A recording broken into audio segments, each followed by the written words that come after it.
Pinagbabaril niya si DNG ngunit pinrotektahan ito ni Pale Snake. Saka kinuha pa nito ang kanyang disk at binaril ang ulo upang makapasok siya sa katawan ni DNG, saka nito pinatay ang lalaki mula sa loob. Tapos itinakas niya ang kanyang disk at naiwan si Pale Snake. Dahil dito ay naglaho na rin si Yayama kaya nalaman nilang nagtagumpay si Fu. Akala nila ay naglaho rin ang kinain nitong Green Baby pero nagpakita ito at nakumpirmang meron din itong star sa likod. Nang bumangga ang bangka ay nahulog ito. Magdadrive na sana si Fo upang makatakas kaso ayaw mag-start kaya nahabol siya ni Pale Snake na sinubukan niyang barilin kaso naputol nito ang kanyang braso at nagsimula pang kunin ang kanyang disk kaya pinagbabaril niya ito at nagawa niyang makalabas sa truck kaso malayo pa ang gripo. Tinanong ni Father Pucci kung anong nilalang ang pinanganak sa discipline cell. Pero pinapaikot lang ni FF ang usapan at sinabing malamang ay pinatay na ito nila Jolene. Di naniwala si Pucci na matatalo ang nilalang mula sa buto ni Dio dahil masyado daw itong malakas at ang memorya lang daw ni Jotaro ang makakapag-control dito. Nililibang lang pala sila nito para makatakas ang kalahati ng katawan dala ang disk at nagtungo ito sa fountain upang makapag-regenerate ang katawan. Subalit bigla siyang kumulo dahil nilagyan pala ni Pale Snake ng disk ang naiwan niyang ulo na kukulo ang lahat ng makukuha niyang tubig. Nagpatuloy ang pagkulo ng katawan hanggang sa siya ay sumabog at nahulog dito ang disk. Tinahi ni Jolene ang dila at nakita nilang tumatakas ang baby at dahil ayaw nilang mapasa kamay ito ni Pale Snake ay sinundan ito ni Jolene ngunit napansin ni Anastasia na lumiliit ang dalaga kaya kinuha niya ito pero pati siya ay naging maliit. Pero nang umatras ay nagbalik sa normal size dahil sa tuwing lalapit ka pala sa baby ay paliit ka ng paliit hanggang sa ikaw ay di na mag-exist. Sa kabila nito ay sumugod pa rin si Jolene at naisip ng binata na ang determinasyon ni Jolene ang nagustuhan niya dito. Sinundan nila ito at ginamit ni Jolene ang thread saka umakyat at mula doon ay tumalon siya patungo sa baby subalit di siya umabot dahil kinuha ng stand ng baby ang kanyang thread at pinutol ito. Hinuli niya ito ng net pero mas lumaki kaya natanggal din at sumuntok siya pero nabali naman ito ang kanyang paa at nanganganib siyang maglaho, mabuti na lang ay tinulungan siya ni Anastasia kaya nakatakas sila mula sa stand ng Green Baby. Naisip ni Anastasia na magiging kalaban nila ang baby pag lumaki ito. Binato sila nito pero biglang lumaki ang bato na muntik na silang magulungan. Saka sumugod ang stand nito sa kanila at muli silang pinagbabato. Napakalaki nito para sa kanila dahil lumiliit sila pero nagawa nila itong mapasunod sa loob ng bote kaso problema kung paano sila lalabas. Kaya ginamit ni Anastasia si Diver Drive upang mailipat ang bunganga ng bote kaya nakatakas sila at naiwan sa loob ang kalaban. Ngunit pinagulong ito sa kanila hanggang sa madaganan sa mga paa kaya ginamit ni Jolene si Stone Ocean pero nag-alala si Anastasia na mabasag ang bote. Sa kakalaunan ay nahawakan ng baby si Jolene at nagustuhan siya nito dahil pareho silang may star kaya di sila pinaliit. Pero alam nilang magiging kalaban nito paglaki kaya kailangan nila itong patayin habang maaga pa. Sa flashback ay pinakita ang bonding nila Pucci at Dio. Alam ni Dio na magagawa ni Pucci na matalo siya kung ginawa nitong disk ang The World habang siya ay natutulog. Pero di daw ito gagawin ni Pucci dahil parang in love na siya kay Dio. Pinilit pa ni Dio na kunin niya ang disk pero di ginawa ni Pucci. Dahil dito ay binigyan siya ng sariling buto ni Dio bilang pabuya sa kanyang loyalty. Mabalik tayo kung saan sumabog si Fo pero natigilan sila Pale Snake nang marinig sa radyo si weather forecast kaya biglang umulan ng malakas. Dahilan para muling mabuo si FF upang makatakas at di na siya makita ng kalaban dahil sa kapal ng hamog. Pero narinig ni Pale Snake ang mga tunog ng bato na parang Morse code. Nag-alala ang villain dahil may mga nakakaalam na ng tunay niyang pagkatao. Gumapang si FF hanggang sa makita niya si Weather. Tinanong ni Jolene kung ba't tinutulungan siya ni Anastasia. Sinabi ni Anastasia na dapat ay alam niya na ito dahil nagagandahan siya sa mata ni Jolene. Kinakain nito ang buhok kaya binaban niya muna ang Green Baby at kumain naman ito ng putik at nakatulog ng mabusog. Nabahala sila dahil may paparating na dalawa pero sila Fo lang pala ito at Weather. Sinabi ni Fo na si Father Pucci si Pale Snake. Agad din itong inayos ang mata ni Jolene at sinabing hinahanap na rin ni Pucci ang Green Baby. Niyakap naman ni Jolene si Weather na ipinagselos ni Anastasia pero sinabi ni FF na magkaibigan lang ang dalawa ngunit di pa rin ito matanggap ng lalaki. Saka iminungkahi ni Anastasia na tapusin na nila ang baby bago pa sila nito ubusin pag lumaki ito. Nagalit si FF dahil tinawag lang siyang Plankton. At babanatan na ni Anastasia ang Green Baby. Pero bigla silang inatake ni Weather dahil si Pale Snake pala ito na nagpanggap lang at nasapok din si Jolene. Dahil dito ay nabawi ni Pale Snake ang disk at sinubukan ng bato na lumiit ng sobra habang lumalapit sa baby. Kaya ang kulang na lang ay ang memorya ni Jotaro para mapakinabangan niya ang sanggol. Pero kailangan niya pang maghintay ng full moon upang makamtan ang kapangyarihan dahil naglalaman na pala ng 36 na kaluluwa ng mga preso ang Green Baby bilang alay. Bumabangon pa si Jolene kaya inatake siya pero nagawa ng bida na makagawa ng matibay na chain sa kanilang dalawa gamit ang thread ni Stone Ocean at sinipa niya ito ngunit nakailag at nagsabayan sila ng mabibilis na mga suntok at dahil sa labanan ay nagdudugo na ang kamay ng dalaga pero ganun din kay Father Pucci. Nakadungaw na ang disc ni Stone Ocean sa noo ni Jolene kaya tinatakot siya ni Pucci. Pero nagbanta din si Jolene na wawasakin niya lang ang mukha ng villain. Nagsimula sila sa mga pag-atake at nahulog ang disc ni Jolene na kukunin sana ng villain kaso napatalsik naman siya sa pinagsusuntok pa ng bida at napagtanto ni Pale Snake na mas malakas sa kanya sa sabayan si Stone Ocean kaya napilitan siyang ihagis ang disc ni Jotaro kay Anastasia para tigilan siya ng bida.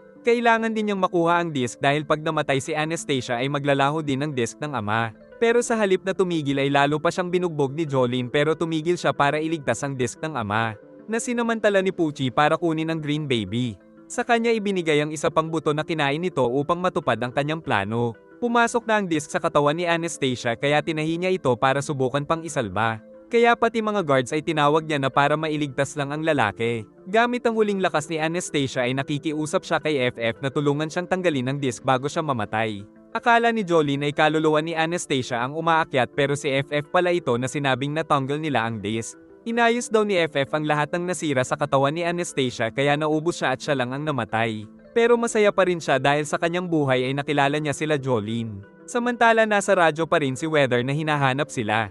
Dahil nangyari na ang plano ni Father Pucci ay kailangan niya na lang hanapin ang tamang lokasyon para sa ritual mamayang full moon kaya umalis na siya sa kulungan ng di pinansin ng mga pulis dahil nakuha niya na ang pakay doon. Lumabas si Emporio para ibalita kay Jolene na umalis na si Father Pucci upang makamtan ng pambihirang kapangyarihan. Bagamat di nakatawag si Emporio sa Speedwagon Foundation ay nadala niya naman ang disc. Di na mapakali si Jolene dahil nalaman niya na ang nakaraan dahil sa disc ng ama kaya alam niyang dapat niyang pigilan si Father Pucci. Ngunit ayaw tumakas ni Emporio dahil nagpapagaling pa sila Anastasia at Hermes sa medical ward at si Weather ay nagkukulong sa cell nito kaya nais ng bata na maghintay na lang sila sa Speedwagon Foundation. Biglang dumating si Mew Mew kasama ang stand niyang si Jailhouse na sinabi ang pagbabanta ni Pale Snake. Pero sinuntok pa siya ni Jolene kaso di umabot ang kamao niya. At nagising siya sa dati niyang kulungan kasama si Gwes. Nagtataka siya kung anong nangyari sa kanabasaang nakasulat sa kamay na mga kailangan niyang gawin pero di niya na maalala ang iba pang detalye kaya nagalit siya kay Gwes dahil baka pinagtritripan na naman siya nito.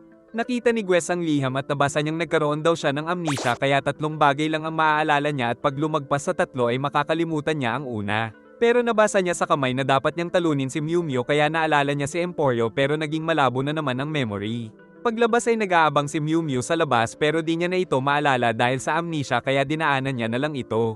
Nakaraang gabi ay sinabi ni Emporio kay Hermes ang tunay na katauhan ni Pale Snake at ang pagkamatay ni FF. Kaya kinabukasan ay nag-alay siya ng tubig bilang paggalang sa nasawing FF. Di nakakuha ng pagkain si Jolene dahil nakalimutan niya ang lunch ticket. Pero pagbalik sa cell ay nakalimutan niya ang kukunin kaya kinain na lang niya ang pagkain ng nagalit na Gwes. Ngunit tinanggap na lang ni Gwes ang ticket para kumuha ng bago. Naalala niya na naman ang tungkol kay Emporio ngunit paglabas ay nakalimutan niya na naman kaya tinabihan pa siya ni Mew Mew. Dinumihan din ito ang pagkain niya pero nakalimutan ito kagad ni Jolene kaya kinain niya pa rin ito saka tinapon ng kape upang mapunasan ito ang mga notes sa kanyang braso. Balak panatilihin ni Mew si Jolene upang din ito mapigilan si Father Pucci. Ngunit lumabas ang thread na nagsasabing dapat ay makita niya si Emporio. Samantala nakukuryente si Emporio dahil sa tubig na natapon sa may outlet. Hinahanap na rin siya ni Jolene habang siya ay tinitignan ng mga impormasyon ni Mew Mew sa PC. Nainis ang mga kasamang preso dahil nire-rewind ni Jolene ang movie kasi di niya maintindihan. Kaya nagbasa na lang siya ng comics kasama ang isang nerd pero di rin siya natatawa sa kwento. Nang mabasa ang nakasulat sa kamay ay naalala niyang dapat niyang hanapin si Emporio pero may mga bantay at nasa hallway din si Mew Mew. Saka nabasa niya ang sariling note na kung may tumingin sa kaliwa niyang kamay ay sapakin niya ito sa mukha kaya nang tumingin si Mew Mew ay sinapak niya kaso nakatakas na agad niyang sinundan. Naghabulan sila ni Mew Mew sa buong facility subalit pagdating sa kanto ay bigla itong nawala at di niya na rin maalala kung anong ginagawa niya. Tapos nakita pa siya ng mga pulis kaya nagtago. Nang mawala sa alaala niya ang isang pulis dahil hanggang 3 lang ang pwede niyang maalala dahil sa amnesia na mula sa stand ni Mew Mew. Pagdating ng mga pulis ay wala silang nakita dahil ginawa niyang thread ang katawan para makapasok sa katawan ng isang pulis. At muli niyang nabasa na dapat niyang hanapin si Emporio at sa tamang pagkakataon ay nakatakas na siya. Nagkaroon din ng amnesia si Emporio kaya nahihirapan siyang mag-isip ng dapat gawin. Pumasok siya sa lihim na lagusan ni Emporio ngunit nakita siya ni Mew Mew. Kaso nakuryente siya pagpasok sa ghost room kaya pinilit makatakas gamit ang kanyang stand at nagkita na rin sila pero sabay nilang nakakalimutan ng mga dapat pag-usapan dahil sa ability ni Mew Mew. Nalaman nila sa PC na si Mew Mew pala ang chief guard ng buong kulungan. Ngunit nakapasok na ito at bumaril ng 3 beses na sinalag ni Stone Ocean. Pero bumaril pala ng 4 si Mew Mew at hanggang 3 lang ang natatandaan ni Jolene kaya nakita niya na lang na tinamaan si Emporio. Tinadtad na siya ni Mew Mew dahil 3 bala lang ang makikita niya pero sumuntok ng mabilis si Jolene kaya nasalag ang lahat ng bala. Dahil nakita pala ni Jolene ang lahat ng bala sa refleksyon nito sa tubig at inukit niya rin sa kamay na ipaghiganti si Emporio kaya sinapak niya si Mew Mew na tumakas pero di napansin na nalagyan siya ng cable. Kaya hinila siya ng bida na agad niyang pinutol kaso nandoon na si Stone Ocean na tinamaan ng kanyang stand. Saka nahuli niya ito ng thread kaya tumawag ng backup ang Chief Warden at nang makita niya ang mga guard ay di niya na maalala si Mew Mew kaya di niya na ito makita. Kaya tinamaan siya nito at napatalsik sa malayo. Tapos sinaktan din ang kanyang kamay para di na makalaban. 3 guard lang din ang nakikita niya pero napakarami pala ng mga ito. Nang dumating si Emporio na may pin-apa print sa kanyang code. Ginawa nga ito ng bida gamit ang kanyang maraming thread at nabuo niya ang mukha ni Mew Mew kaya naalala at nakita niya na ito. Naagad niya rin pinagsusuntok ng matindi hanggang mawasak ang mukha at ginawa niya itong hostage. Naalala niya na rin ang lahat kaya tinanong niya si Emporio na nagpa siya na ring sumama sa kanya. Dahil naka-activate pa ang powers ni Mew Mew ay naghulog lang siya ng 3 bala na nakita ng mga pulis kaya nakalimutan sila ng mga ito at mabilis lang silang nakatakas. Subalit ngayon ay balak pang gamitin ni Jolene ng Power of 3 ni Mew Mew para tuluyang makalabas doon. Pinuntahan nila si Hermes na nakita ang pangit na mukha ni Mew Mew. At nagpa siya na rin si Hermes na sumama sa pagtakas upang tumulong sa misyon nilang pigilan si Father Pucci. Samantala isang babae ang natapon ng itlog na nasalo naman ni Pucci. Saka may nagawa itong kakaiba sa babae na pati siya ay di alam kung ano. Nang mabatiwan ng babae ang mga itlog dahil naging mga sisiw na ang mga ito. Naisip ni Pucci na nagbago ang kanyang stand kaya kailangan niya itong matutunan ASAP dahil sa pakiramdam na di niya na ito makontrol. Saka nagkaroon na rin siya ng star dahil nagsanib sila ni Green Baby na nagmula kay Dio. Nalaman din niya ang tamang lokasyon na sa Cape Canaveral niya gagawin ang ritual. Ngunit 6 na araw pa bago dumating ang full moon.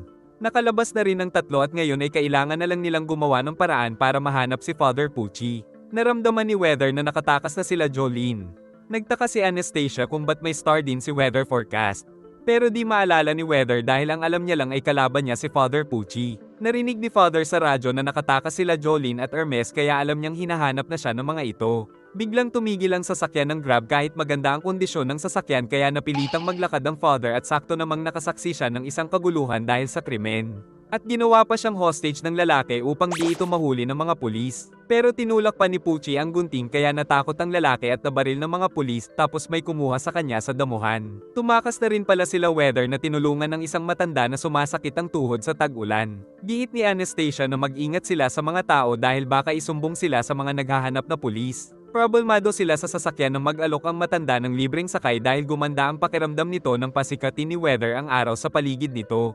Habang nasa likod ng pickup ay nakita ni Anastasia ang mga storybook na nawawala ang mga karakter at nakita niya ang isang nilalang na hinuli niya gamit si Diver Drive at kamukha ito ni Pinocchio. Tinanong niya ito kung sino at ilan ang mga kasama. Nang magsinungaling ito ay humababigla ang ilong. Nakita niya ang apple na kinuha niya saka nagpakita ang 7 dwarfs na sinabing wala daw itong lason saka lumabas mismo si Snow White. Nababaliw si Anastasia sa nangyayari nang maisip na ang lahat ng mga nagpakitang karakter ay ang mga paborito niyang story noong bata pa siya. Subalit parang di siya nakikita ni Weather dahil hinanap siya nito at nakita ang kanyang katawan na nasa ilalim ng sasakyan kaya nalaman niyang nagkahiwalay ang kanyang katawan sa kaluluwa at nangyari rin ito sa matanda kaya walang nagmaneho sa pick-up na tuluyang nag-crash. Pero nakaligtas sila dahil sa airbag na ginawa ni Weather. Kaso di pa rin nakakabalik si Anastasia sa kanyang katawan at nakita pa nila ang mga robot na gawa ng iba pang mga artist at tinanong niya si Pinocchio kung nasaan ang user pero di talaga nito alam kaya nainis na talaga si Anastasia na tinapos si Usopp. Kunwari pang nagpapatulong ang matanda ngunit ito pala ang Big Bad Wolf sa Little Red Riding Hood na agad niyang tinapos. Saka dumaan sila Weather pero di siya napansin nito at ang kanyang katawan ay nakita sa bus si Little Red Riding Hood. Sumakay sa pickup ang kaluluwa ni Anastasia upang makahabol sa kanyang katawan ngunit tumakbo ito mula sa kanya. Nagagalit ang isang lalaki dahil winasak daw niya ang shop nito. Nagtaka naman siya dahil nakikita siya ng lalaki, kaya nagbayad siya para di ito tumawag ng pulis kaso pera rin ito ang binabayad niya. Nakikita rin siya ng mga dumating na pulis at nakita niyang tumakbo ang kanyang katawan pero siya ang napagbuntunan ng mga pulis pero binago niya ang mukha upang di makilala. Gumamit lang pala siya ng chocolate para magbago ang hugis ng mukha. Sa paghahanap ay nakita niya ang mga karakter at sa tagpong ito ay kasama na ng matanda si Snow White at mas nagustuhan na daw nito ang buhay sa fairy tale kaysa sa katawan niyang matanda na. May narinig siya kaya winasak ang orasan at lumabas ang kambing na pinagbintangan siyang kumain sa mga kapatid nito. At nang mapuno na siya ay lumabas ang mga balahibo dahil siya pala ang Big Bad Wolf sa kwento. Nagpakilala naman si Van Gogh kay Weather dahil ito lang ang nabasa niyang kwento noong bata pa siya kaya naghiwalay na rin ang kanyang katawan sa kaluluwa. Samantala dumating ang nanay ng mga kambing na may dalang gunting para tuliin si Anastasia. Naisip ni Weather na di nila mauubos ang mga karakter dahil likha lang ito ng kalaban nilang Stan kaya kailangan nilang mahanap ang user na naramdaman niyang papalayo sa kanila. Kinuha niya ang blade ni Van na naging paintbrush at tinamaan siya nito dahil naging baril. Pero di siya namatay at ginamit ang stand upang pigilan ng user sa pamamagitan ng matinding bagyo habang nakatakas naman si Anastasia sa Mama Goat pero nakapasok pa rin ito at pagsuntok niya ay naging papel ito na nahiwa siya at lumabas ang mga baby goat. At bago siya tapusin ay nagawa niya namang makakapit sa isang sasakyan. Ngunit naatake pa rin siya ng mga kambing kaya ang pag-asa niya na lang ay ang matalo ni Weather ang user na kasalukuyan na palang nasa eroplano habang pinapanood sila Aladdin at Genie.